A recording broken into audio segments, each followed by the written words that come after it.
নামাজে দাঁড়ালে মাথায় অনেক উল্টাপাল্টা বাজে চিন্তা আসে, যা অন্য সময় মনে পড়ে না। নামাজে মনে স্থির করতে পারি না। অনেক সময় মনে হয় আমার ভেতরেই কোনো এক অস্তিত্ব আমাকে নামাজে মনোযোগী হতে দেয় না। আমি চাই সে অস্তিত্ব যেন না থাকে। কিভাবে সম্ভব? ভাই, নামাজের মধ্যে যখন দান এবং এরকম যখন পরিস্থিতি তৈরি হয়, তখন তো বুঝাই যায় যে শয়তান এখানে কাজ করছে।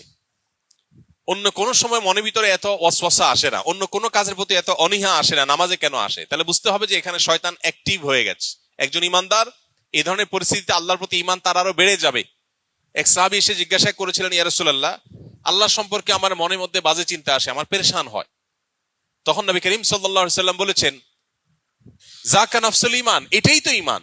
তোমার মনের মধ্যে আল্লাহ সম্পর্কে বাজে চিন্তা আসছে, তোমার খারাপ লাগছে, তার মানে শয়তান তোমার ঈমান হরণ করার চেষ্টা করছে, তুমি লড়াই করার চেষ্টা করছো, তোমার ভিতরে ঈমান আছে যে, এটা বোঝা যাচ্ছে এখান থেকে।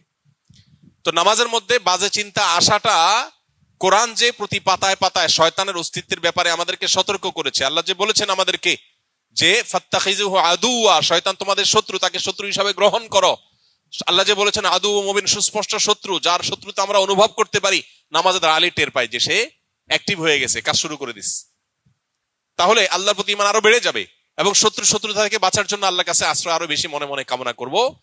ইনশাআল্লাহ বিদিনিল্লাহ, এর মাধ্যমে আল্লাহ তাআলা আমাদেরকে হেফাজত করবেন। এরপরে যদি ইচ্ছার বাইরে কারো মনের মধ্যে এরকম কিছু চলে আসে যেটা তার নিয়ন্ত্রণে না, সে চেষ্টা করবে সরায় আনার জন্য। এটুকু হলে ইচ্ছার বাইরে যেটুকু মন নামাজের বাইরে চলে গেছে, এর কারণে গুনাহ হবে না। আর আল্লাহ সম্পর্কে বাজে চিন্তা, এটা এখন ঘরে ঘরে জনে জনে, শত শত হাজারো মানুষ আমাদের কাছে কাগজ লিখে দেন যে আল্লাহ সম্পর্কে বাজে চিন্তা আসছে।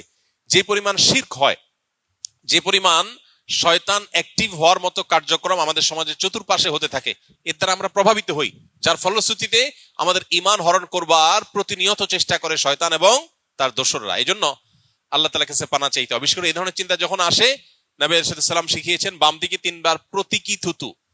প্রতীকী থুতু মানে সুইয়ের আগার মতো, ফোঁটা মতো এরকম থুতু 3 বার বাম দিকে ফেলা, এবং সেই সাথে আউযু বিল্লাহি মিনাশ শাইতানির রাজিম, শয়তান থেকে আল্লাহর পানা চাওয়া, এবং আমানতু বিল্লাহি ওয়া রাসূলিহি, এভাবে পাঠ করা। এগুলোর মাধ্যমে ইনশাআল্লাহ শয়তানের ওয়াসওয়াসা থেকে মুক্তি লাভ করা যাবে। এটা নামাজের বাইরের কথা বলেছে। নামাজের মধ্যে আল্লাহর কাছে মনে মনে পানা চাইবেন এবং শয়তানের সাথে সংগ্রাম করে নামাজের দিকে মনোযোগ দেওয়ার চেষ্টা করবেন, এটাই যথেষ্ট ইনশাআল্লাহ।